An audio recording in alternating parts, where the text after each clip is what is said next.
Hello everyone. Welcome back to English Weaver. I'm happy to have you here. In today's episode, we're going to talk about how to talk about your future plans in English, and I'll guide you through everything step by step so it's easy to understand.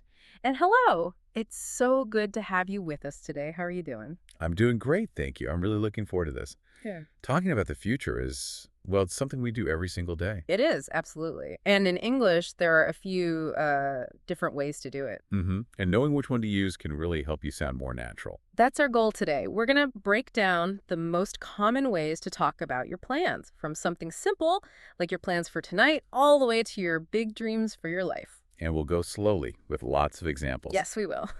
So let's start. Where should we begin? I think with the near future, the things happening very soon. That's the best place to start, the easiest one. Okay, so let's think about the weekend. It's Friday and you see a friend. The most common question you will hear is, what are you doing this weekend?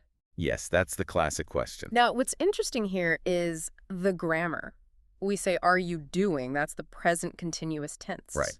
And we use it here for the future. Exactly. We use this for plans that are fixed. They're already in your calendar. You've already decided. It's like an appointment you have with yourself or with someone else. Yes. So let's practice that question. I will say it very slowly so you can repeat it. Ready? What are you doing this weekend? It's a great one to practice. And a simple answer can use the same grammar. For example, if you have a quiet weekend planned, you can say, I am staying home. Perfect. Let's say that one slowly, too. Okay. I am staying home. Very clear, very simple. It shows your plan is already made. Exactly. Okay, so that's for the weekend. What about another common question? Well, sometimes you want to know if someone is busy or free. Right. So you can ask them about their plans in a more general way. You can say, do you have any plans for next week? Oh, that's a good one. Yeah. A little different. It is.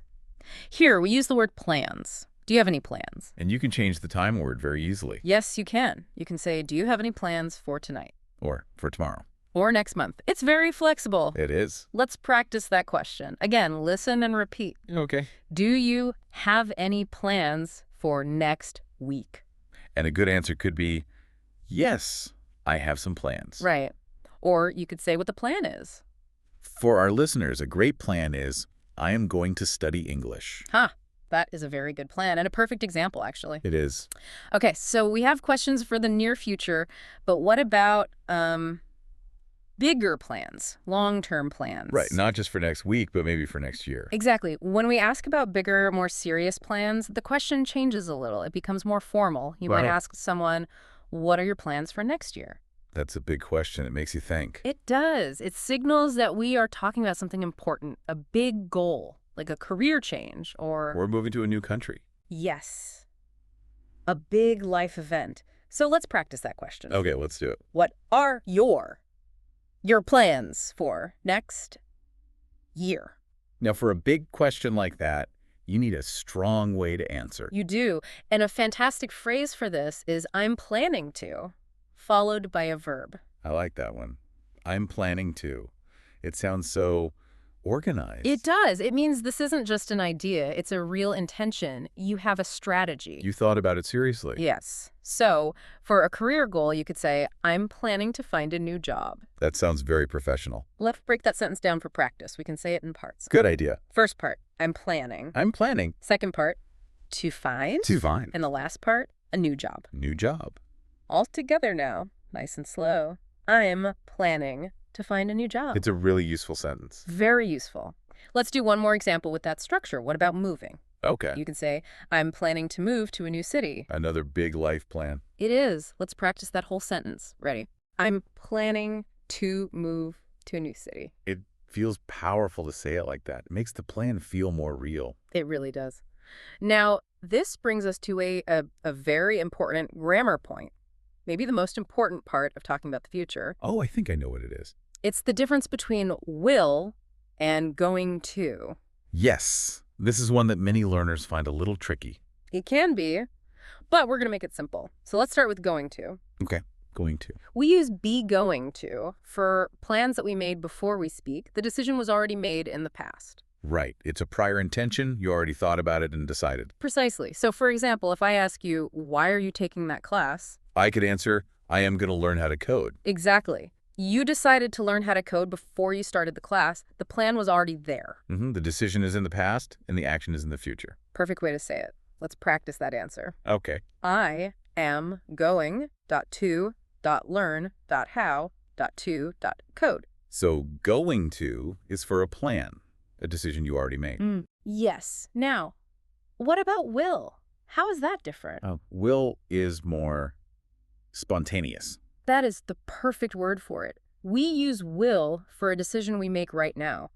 At the moment of speaking, there was no previous plan. So it's a reaction to something happening in the moment. Exactly. Let's imagine a situation. We're in a room together, and you say, The house is cold. it is a little cold. And because you said that, I make a decision right now. I say, I will close the window. Ah, I see. You didn't plan to close the window this morning. You decided just now because I said it was cold. That's it, exactly. It was a spontaneous decision. Okay, that makes sense. So let's practice that spontaneous response. I'll say it slowly. I will close the window. Yes, that's it. Let's do it for repetition. Oh. I will close the window. So it's a quick decision. Will is also used for a simple guess about the future, a prediction. Yes, that's another important use. Like, I think it will rain tomorrow. It's just my opinion, my guess. Not based on a dark cloud you see right now. Right. If I see dark clouds, I would say it's going to rain because there is evidence. I see. That's a great distinction. So to summarize it very simply for everyone listening, Yes, let's do that. going to is for a plan, a decision you made before. And will is for a quick decision you make now or a simple guess. That's the main difference. And don't worry if you make mistakes. It takes practice. It absolutely does. Everyone makes mistakes when they're learning. It's okay. It is. Okay, so we've talked about plans, firm plans. But what about things that are not so certain, like wishes for the future? Hopes and dreams. Yes, hopes and dreams. We have special phrases for these too. Let's start with hope. Okay. When you want something to happen, but it's not guaranteed, you can use the phrase, I hope to. Right, because you are not in complete control. Maybe you need some luck or something else needs to happen first. Exactly. It expresses a positive wish. For example, I hope to visit Canada next year. That's a lovely hope. It means you want to and you will try, but you know it might not happen for sure. Yes. Let's practice that phrase. It's a very positive one. I hope to visit Canada next year. It's a softer way of talking about the future. It is. Now let's go even bigger than a hope. Let's talk about a dream. The biggest aspiration. Yes, the ultimate goal in your life. For this, we have a beautiful phrase. My dream is. It sounds so important. It is. You can say, my dream is to, and then a verb. For example, my dream is to write a book. That's a big dream, something that takes a lot of work over a long time. It is. So let's practice that one. Right. My dream is to write a book. You can also say, my dream is, and then just a noun. Like, my dream is a long, sunny vacation. Yes. That is also a very good dream. That works perfectly. So dream is very big, very abstract sometimes. Yes. And if we want to make that dream more concrete, more specific, we can use another word. A goal. A goal, exactly. A goal is a specific target you are aiming for, something you can measure. So a dream might be to be healthy, but a goal would be to run a marathon. Perfect example. It's specific, and you know when you have achieved it. So you would say, my goal is to run a marathon.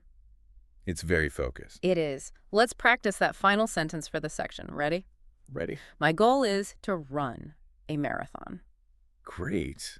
So we have hopes, dreams, and goals. Different ways to talk about what we want for our future. You do. Okay, that was a lot of information. I think now is a perfect time for a short practice session. A review of everything. I like it. Okay, so for everyone listening, I am going to say a full sentence. I want you to listen and then repeat the sentence. You can also write it down if you want. Take your time and say it out loud. Exactly. Here is the first sentence. It uses going to, ready. I am going to learn 10 new English words today. That's a great goal for today. It is. Okay, now for the second sentence. This one uses will. Listen carefully. The weather looks nice. I think I will go for a walk. A spontaneous decision. Perfect. Yeah, yes. And now for the last one. The sentence has two parts. It has a hope and a plan. Here it is. I hope to save money for school. I am planning to work extra hours. I love that one. It connects the hope with the plan to achieve it. Exactly. It shows how you can use these phrases together. That was a fantastic practice. If you Ah. practiced with us, you did a great job. Yes, very well done. That was a deep dive into talking about the future. A lot of useful phrases. It was. So now we want to encourage you to start using this language. The best way to learn is to practice. You have to use it. So we have a small challenge for you. We want you to make 4 sentences about yourself. You can say them out loud right now, or you can write them in the comments online. Oh, that's a great idea. Making it personal really helps you remember. It does. So here are the 4 sentences we want you to complete. First. My name is. Second. I am from. Third. Use our planning phrase. I plan to. And fourth, tell us your big dream. My dream is. It's a great way to introduce yourself and practice your future sentences at the same time. It really is. Please share them if you feel comfortable. We would love to read them. We would. And thank you so much for joining us today for this deep dive. We hope it was very helpful for you. Remember, the most important thing you can do for your English is to practice a little bit every day. Yes. Consistency is more important than studying for many hours just one day a week. Absolutely right. Listen every day. Speak every day, even if it's just to yourself. It really, really works. It does. Keep up the great work. We had a great time today, and we will be back very soon with more episodes to help you with your English. Looking forward to it. And if you found this depth dive useful, please don't forget to like, subscribe, and maybe share with a friend who is also learning. It helps us a lot. It does. Well, I think that's everything for today. It is. Time to say goodbye. Goodbye, everyone. Thank you for listening. Goodbye, and keep practicing. Goodbye. Bye for now.